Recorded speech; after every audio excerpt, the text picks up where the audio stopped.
Welcome to Camp Podcast Piano Talk. I am pianist Eunmi Ko and I serve as president of the Contemporary Art Music Project or CAMP. CAMP is an organization that promotes innovative art music and collaborates with composers and performing artists. One of many activities we do is our podcast series. Our hosts explore a wide range of topics from marginalized composers and music history to current collaborations.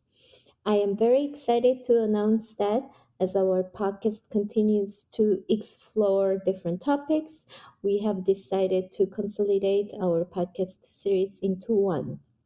Please make sure you're subscribed to Camp Podcasts to enjoy Lost Time, Play the Ink, Piano Talk, Camp Korean Art Music Project, and Camp Podcast Special Edition. Tonight, I am your host, and I am thrilled to talk with pianist Eunbi Kim. Eunbi Kim curates programs that compel audiences to meditate on parts of themselves that are deeply buried, creating performances expressing dreamlike liquid elegance. Her intimate performances draw from collaborations with composers, filmmakers, and theater directors to create experiences beyond the boundaries of the traditional piano recital format. Hi, Eunbi. Welcome and thank you so much being here with me. Thank you for having me. Thank you for inviting me. I'm very happy to be here too. Yeah, we usually start with ice-breaking question and to get to know about our guest. So I would just like to know how you became to learn music, especially piano, and what inspired you to become a professional musician. Well, my parents started me on piano lessons when I was very young. I was 6 years old, and I really loved performing. I loved being on stage, and I loved music. So my parents thought piano would be a great outlet for me. And to be honest, I get asked this a lot, like how when did I want to become a professional musician and how that happened. And I can't really remember a time I didn't want to. So it was kind of like a childhood dream of mine. So it's something that was always present in my life, in my heart. I actually have a childhood best friend, and we used to write letters to each other in this little notebook, and she kept it after all these years. And I guess I used to write that, oh, I really want to be a pianist when I grow up. I want to be performing when I grow up. And every time she comes to one of my concerts, she's like, "You wrote it back then. I have the notebook, and you said you were gonna do it."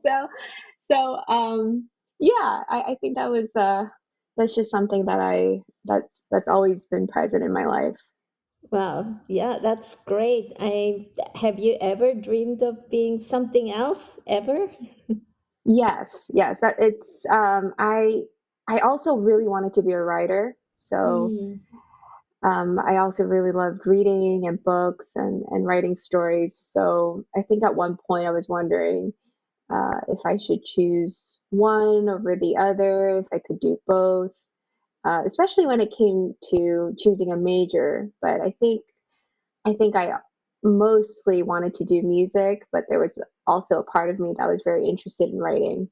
I see. Do you write even uh, just for your own pleasure? Yes, yes, I write a lot, just for fun, and I also probably I read more than I write, so I really love reading. Um, and I'm kind of okay with this idea of doing those things for fun rather than turning them into something that could be a part of my professional life.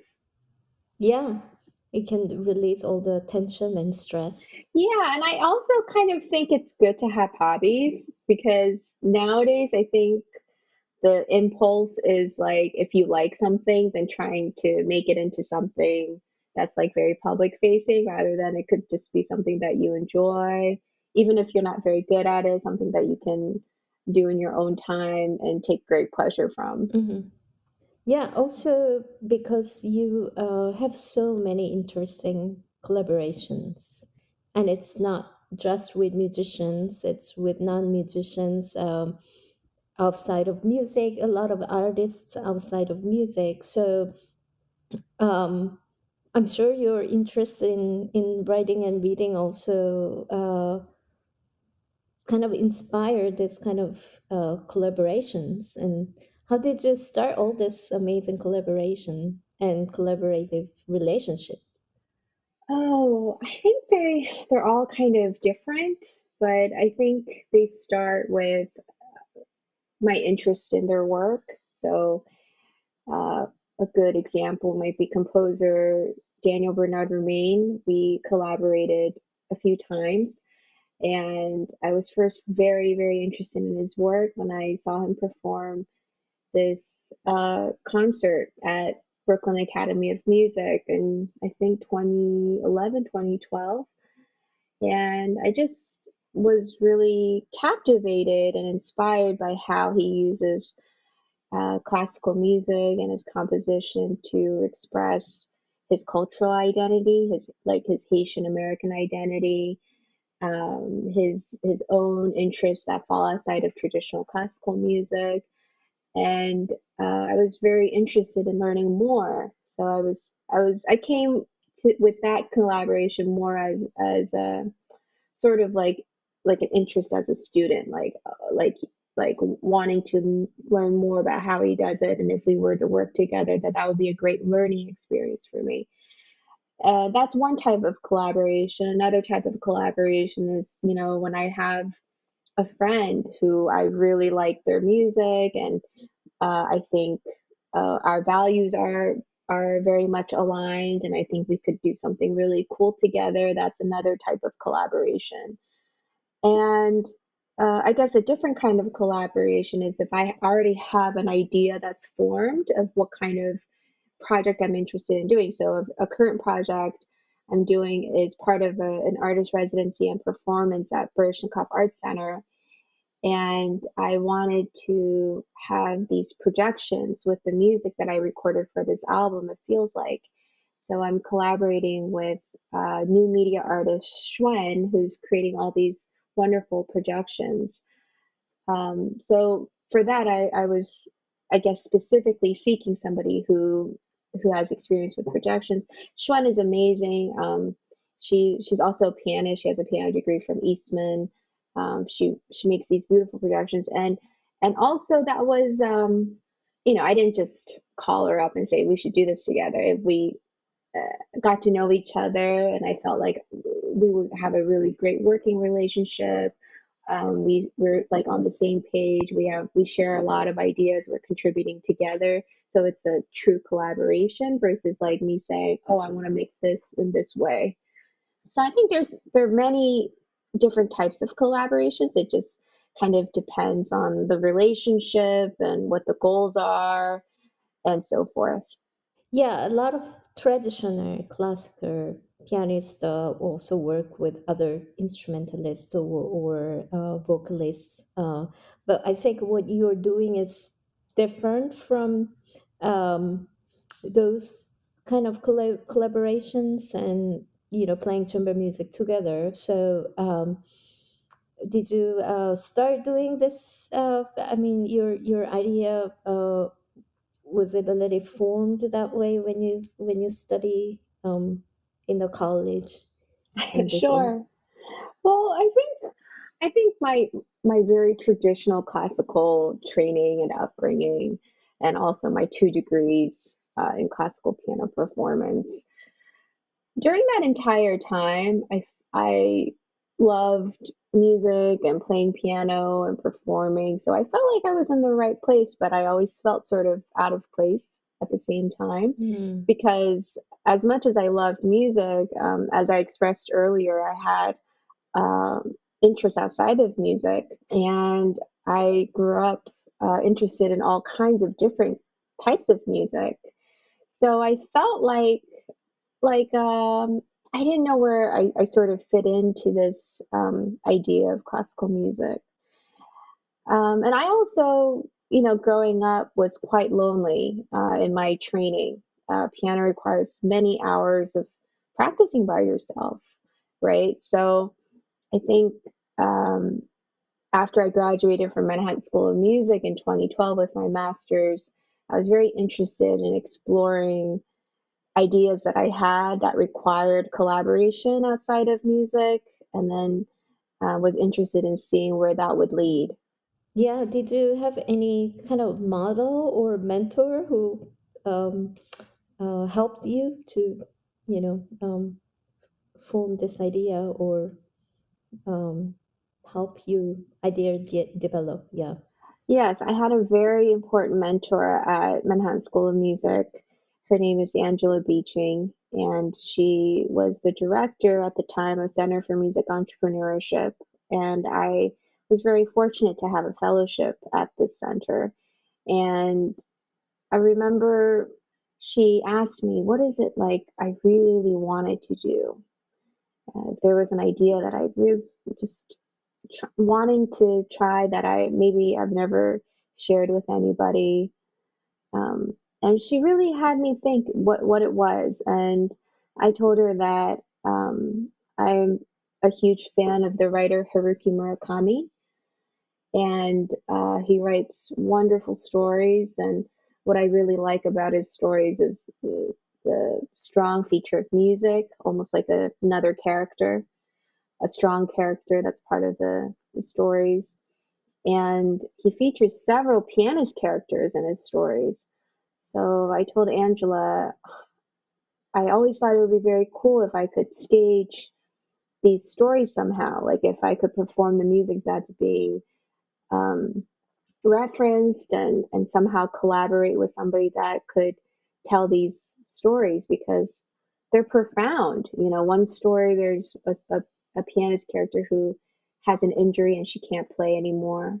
And then no spoilers, but it turns her world upside down. Like, what happens if you spend your whole life dedicated to something and you can't do it anymore? So I wanted to share these stories on stage, and then she kind of said, "Why don't you do it? Why don't you try?" And what's required? I said, "Well, I have to like look for an actress, maybe. I don't even know where to start." So I started little by little. I found an actress that wanted to work together with me, and then that sort of led to our first performance. That led to an artist residency at the Cell Theater, and that led me to meet a wonderful theater director, Kira Simring. And then I mean, it was just like one thing kind of led to another. And then after about 2 or 3 years of that, we ended up touring it and performing it. And after that, I was kind of like, oh, I can do something else now. I learned a lot with this, and then I can bring it on to the next iteration of what it is I want to do and what I want to create. And then that's kind of what's been happening. It's like I learn a little bit, and then I bring it to the next thing, and I learn more, and then I bring it to the other thing. And no strategy. I think that's something I should do, but I don't have a strategy at all. I just kind of figure it out as I go along. Well, it has worked, so maybe you don't need one. Maybe that's your way of working, and it worked. So Maybe. I mean, now I'm starting to think. So it's been some time since, like, a little over 10 years since I graduated, that's what essentially I've been doing, just kind of exploring and experimenting. And now I figured out what kind of collaborations I most enjoy and what kind of music I most enjoy performing and recording. So now I am starting to think a little bit more about strategy and what the next 3, 5, 10 years might look like for me. But the first 10 years, it was just kind of like uh, figuring it out as I go along. yeah, following your dream. That's yeah. I think that's just really wonderful. And well, your recent project, the album, probably the latest album. right? And that's, I think I heard your work first time. It was aired on a radio show, Tyler Klein's Modern Notebook, and I thought, oh, it's really cool. I really want to meet this pianist. Thank you. So yeah, you also mentioned very briefly about your identity. Um, as an Asian, yeah, and well, I'm also Asian, and so I think the album also reflects, kind of your thoughts about your own identity and what it's like to be you, yeah, yourself. So yeah, tell us about your album. It feels like.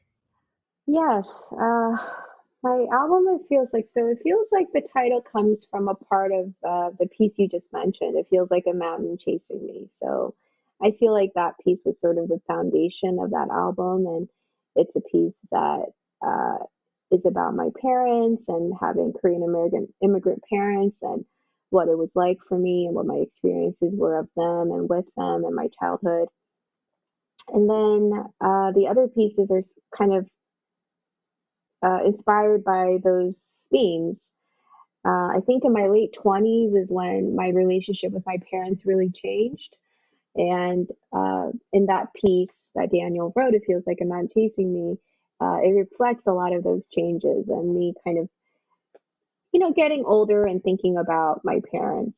Um, I think it's quite normal for children to think of their parents only as their parents, but all our parents were not always parents. They were also young ones, or before they became parents, or as young people had dreams and their own desires and their um, own wishes, And I think in the case of my parents, in their experiences being immigrants, I think faced a lot of disappointments and difficult times, and that affected how they raised me and my sister. So this album is sort of kind of talking about these various personal experiences and some of the things I went through around this time. Yeah, there's also this words, and there, like I feel that there's this interplay between music and words, and what we just talked about. You're interested in reading and books and writing, so I can hear that here. Yeah, if you can elaborate on that a little bit, that would be great.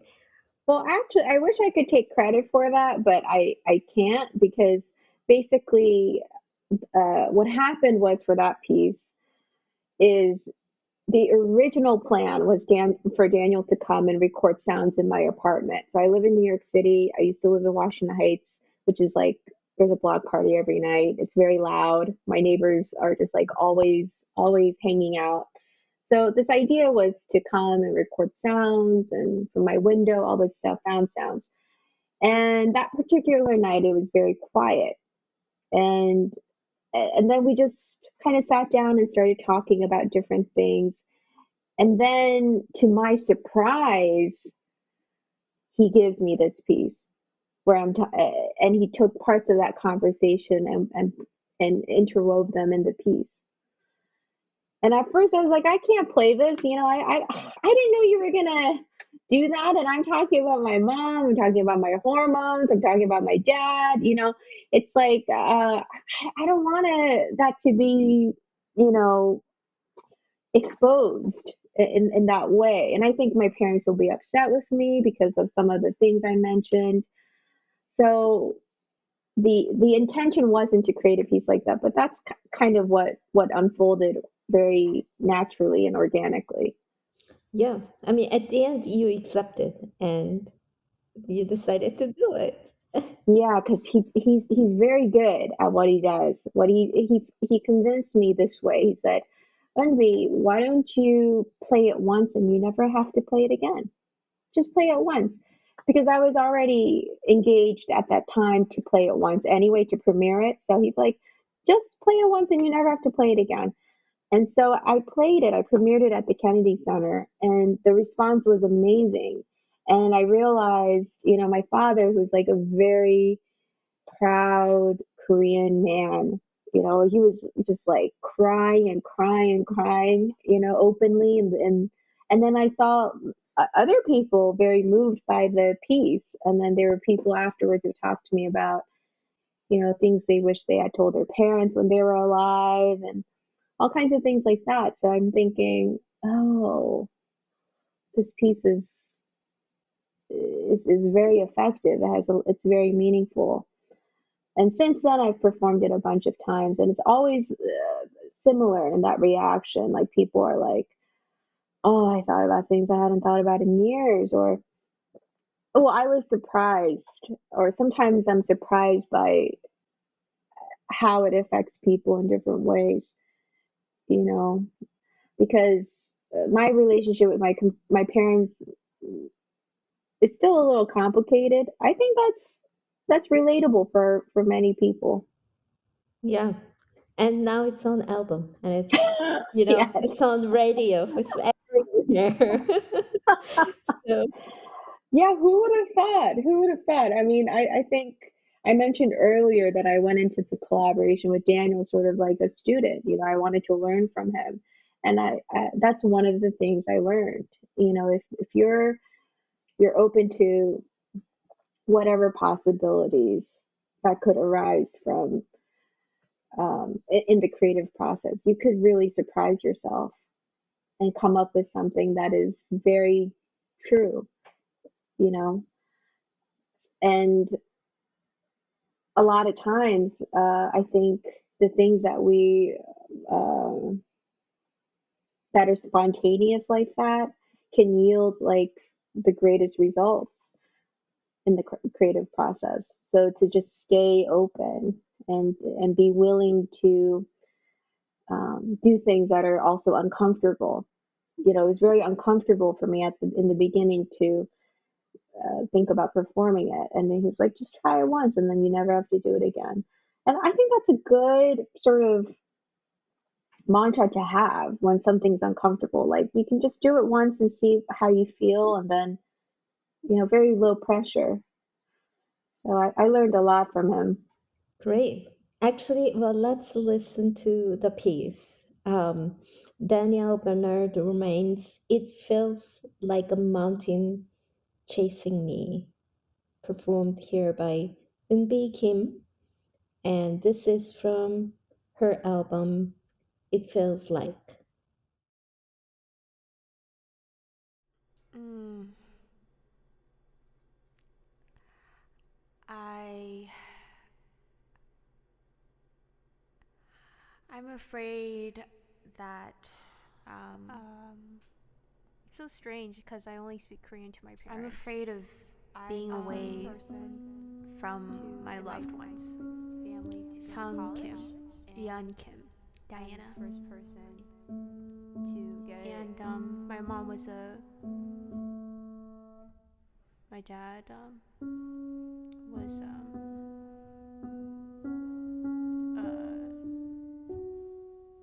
one of his jobs. He was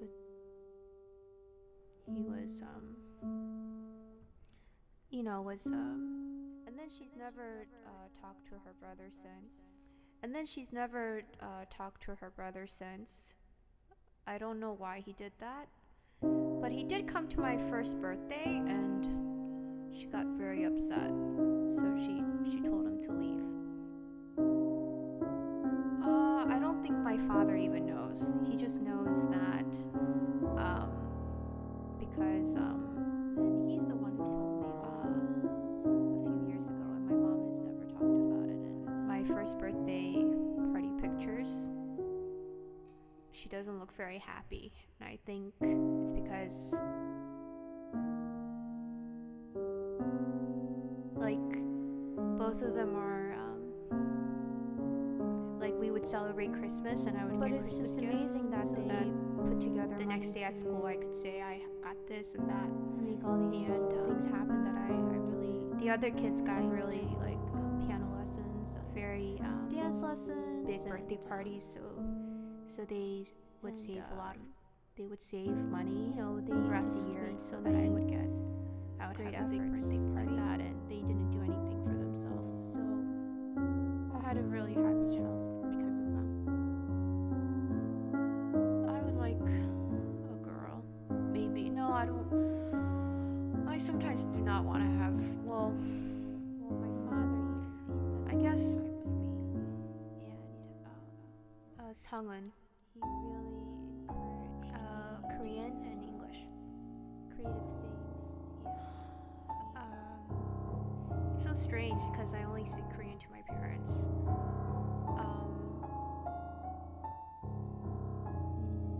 Like when I said I wanted to make my own shirts, we went to the store. 엄마 많이 사랑했어. Fabric paint. 하고 he didn't spank me growing up or anything like that, and spanking and that's kind of normal for Korean people, actually. And I didn't grow up like that, but my parents and my dad and I were so close, and he was such a gentle person. So your grandparents really broke my heart that he did that. Really much. We didn't have much money. They gave me everything they had, even though they really didn't have.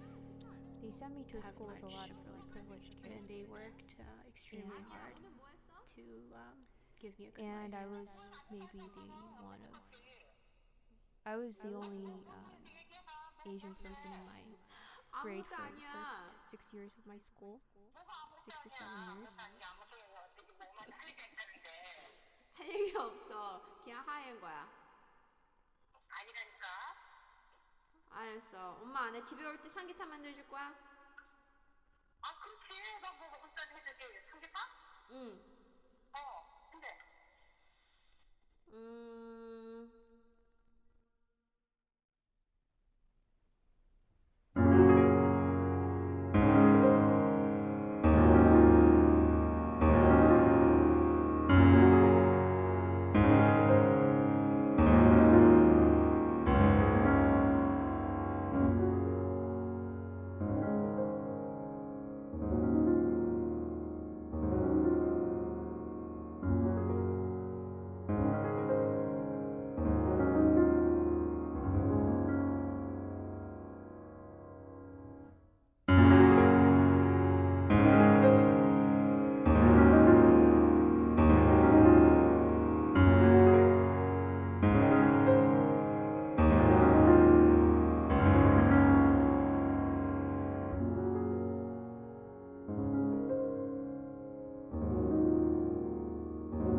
Yesterday I was talking to my mother because I told her that I missed her chicken soup, and I was telling her that I really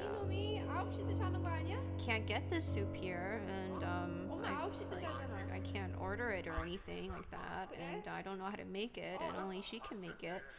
And then I just I cried a little bit, but maybe I was just kind of hormonal or something because I normally do not cry about the chicken soups and stuff. 아빠한테 이제 잠깐만 있어봐. Okay.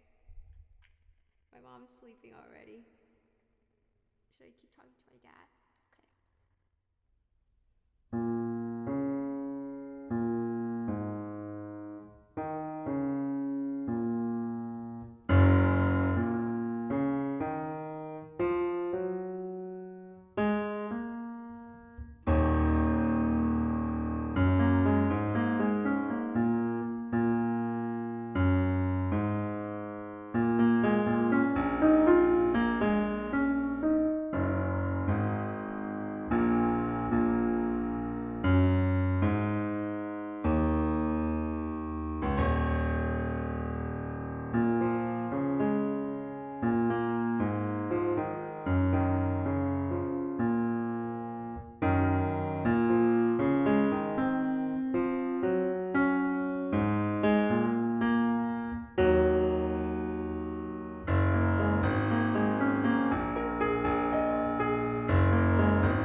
them recently that I would like to transition first because I don't want to live in this life without them. And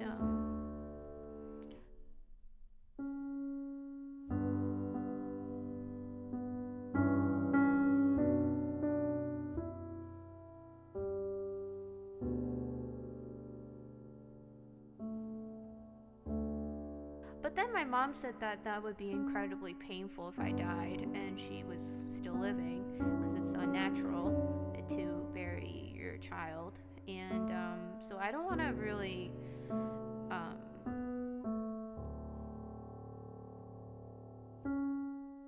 but between the two of them, I don't know, because I feel like they're both like really healthy, and they do all this stuff.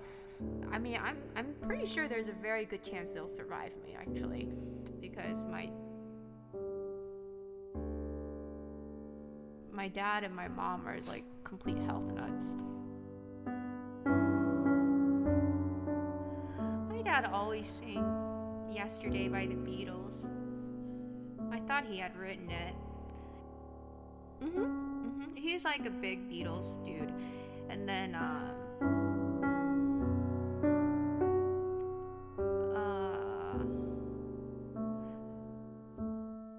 yeah, he always sang all the Beatles songs, actually.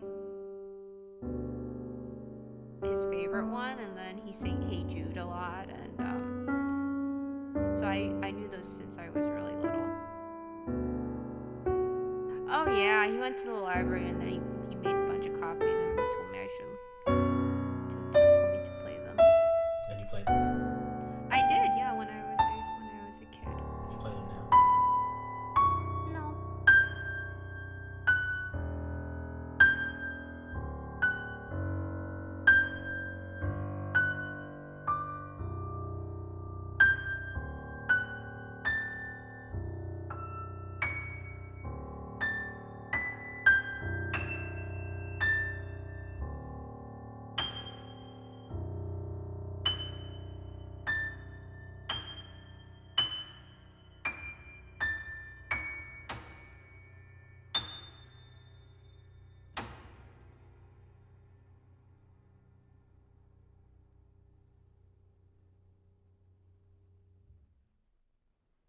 Your grandparents loved me very much, and they gave me everything they had, even though they really didn't have much, and they worked extremely hard to give me a good life.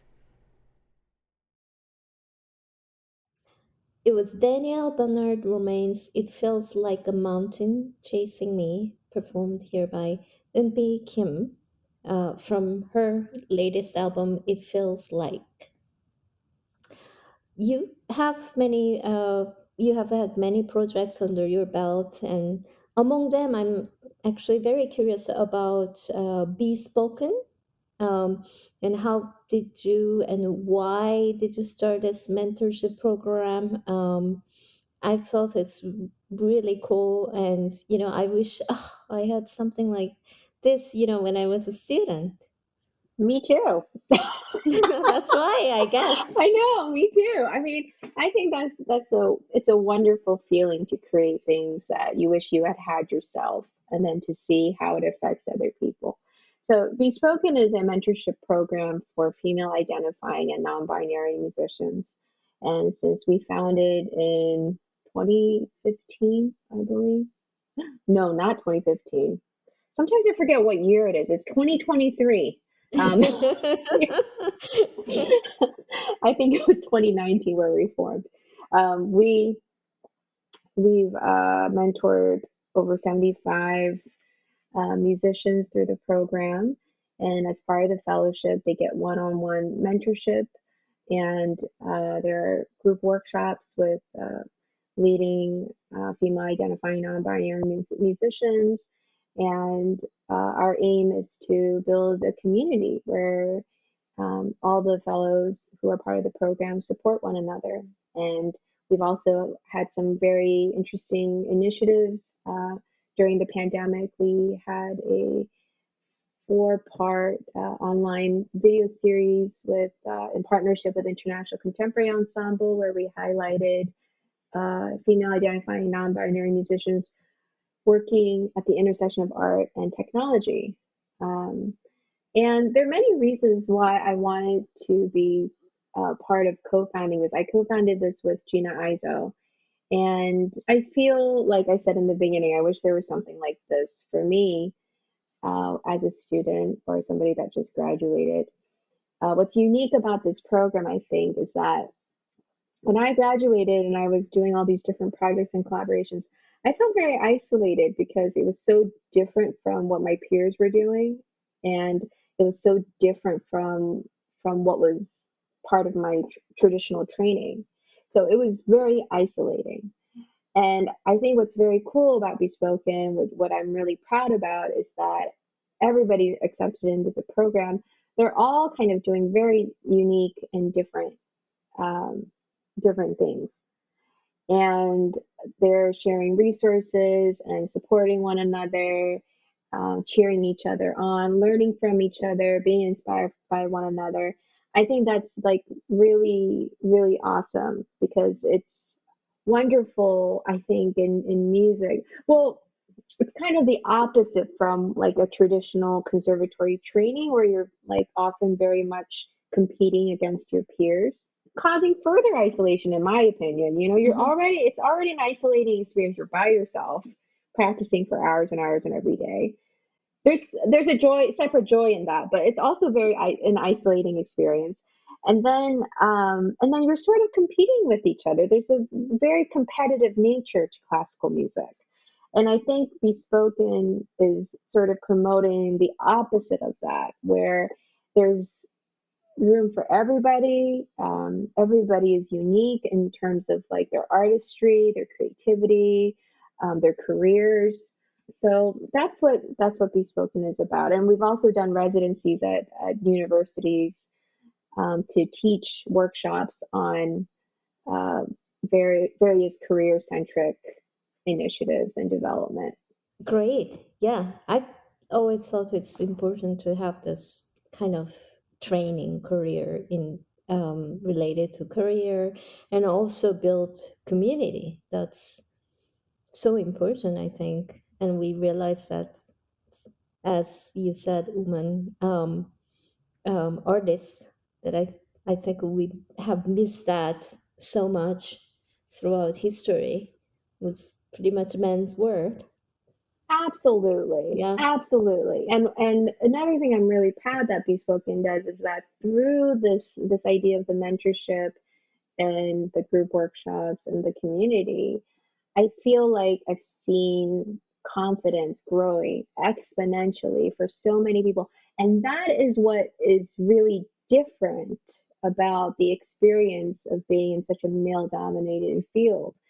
And also just like kind of societal expectations and living in a patriarchy. It's kind of we go through very unique challenges as female identifying non-binary musicians in almost any field. You know, like I remember this realization I had, which is I had a very difficult relationship with my private teacher in undergrad, and at one point he said I was very arrogant.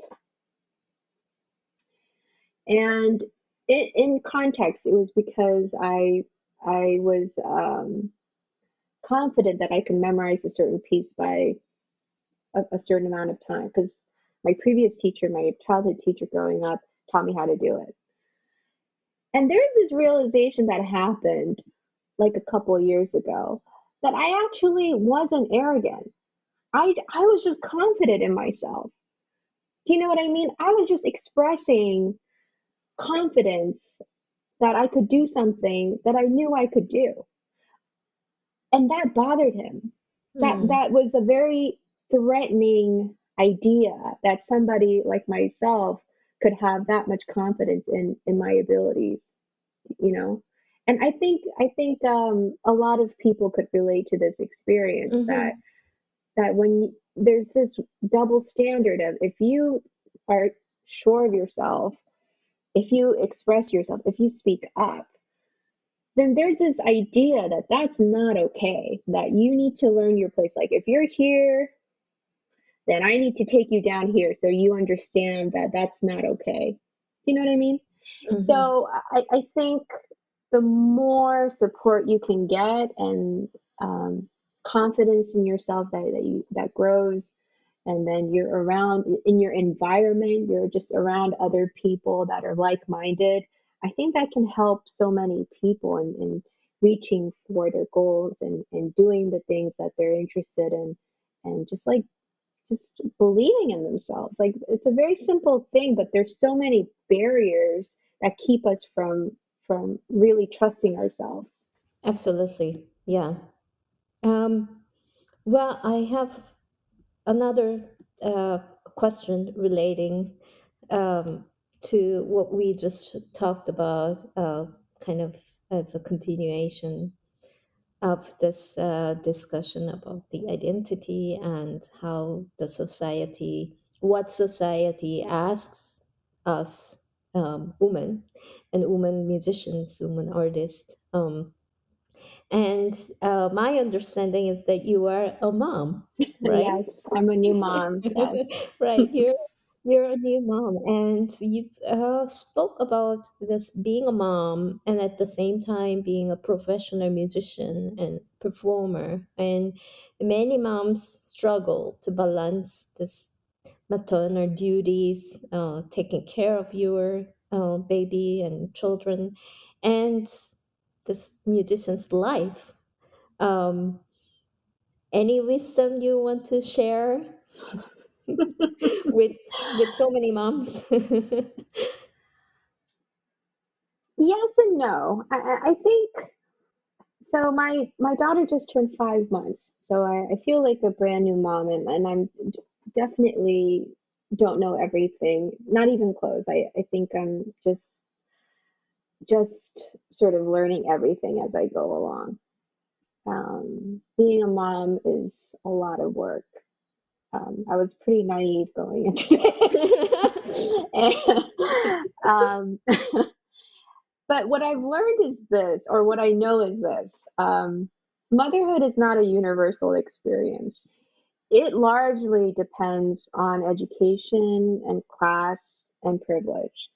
And I've been able to have balance between being a mom and being an artist because I have a really great support system. So my husband is a great partner, very supportive.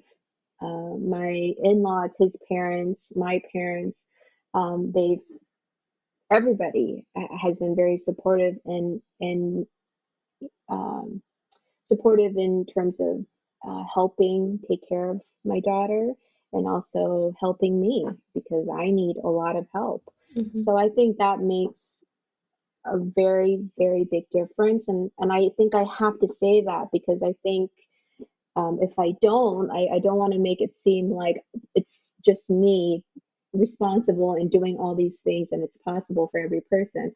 I don't think it's possible for every single person. It really depends on the circumstances. So there's that. And also, I'll share some advice that I got from Pauchi Sasaki, who's a wonderful composer who wrote this piece for my album, Mother's Hand, Healing Hand, Omasun Yaksun. And she's also a mom. And she told me that I worked very hard for like 10 years on my career before having my daughter. And that's not just going to go away. I worked very, very hard, and um, I can keep a presence in music during these early years of my baby's life so that I'm able to be a very present mom and also continue to work in music. And it's not easy.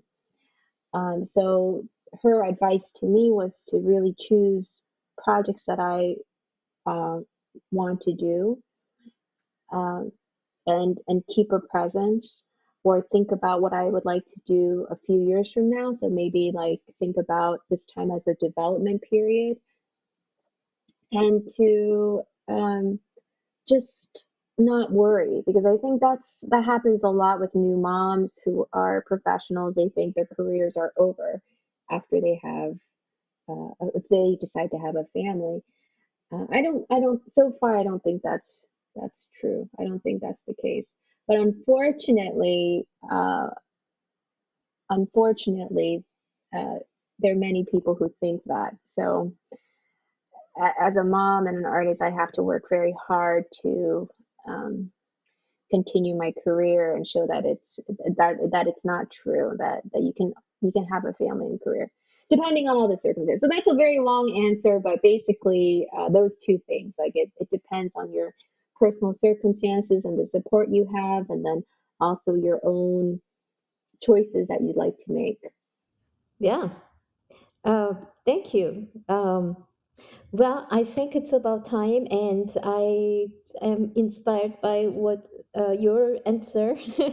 So it will be nice to listen to two pieces from your album.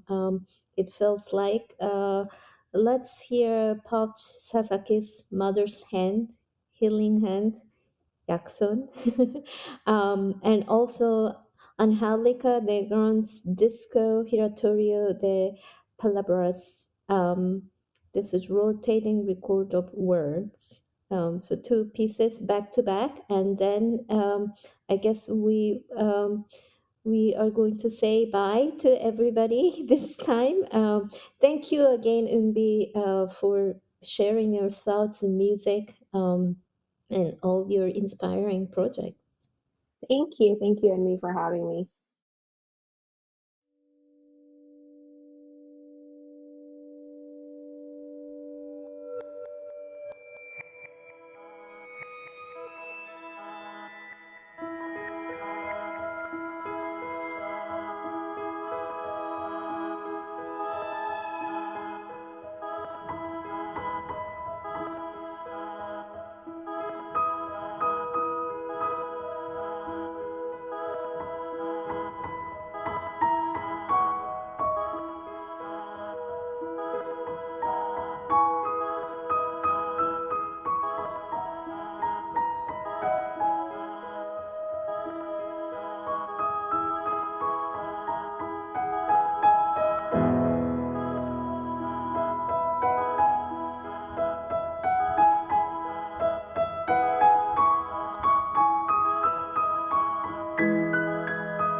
Spanish record number 11.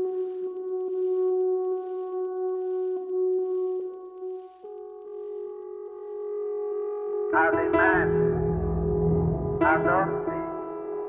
Bajo el Brasil, cada café, cambiar, ciudad. Alemán, ¿a dónde? Bajo el Brasil, cada café, cambiar, ciudad, comer, beber, comer, comer, beber, comer, comer, beber, beber, emprender, vender, recibir, vivir, vivir, vivir, vivir, vivir.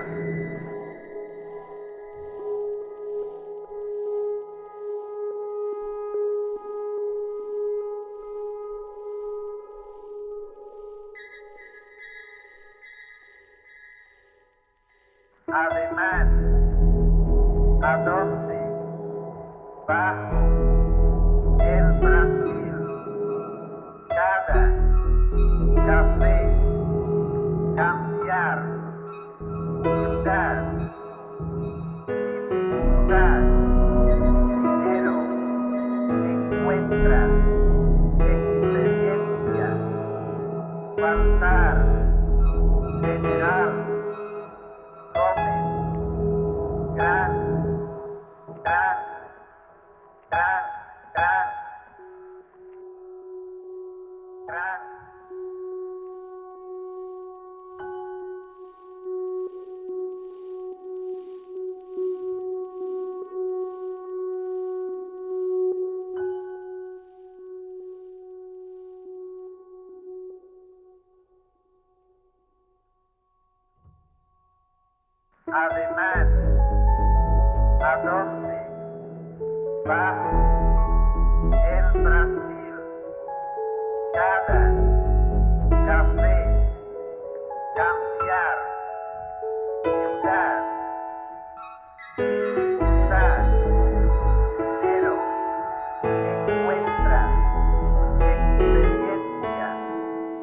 faltar, generar.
Resignarse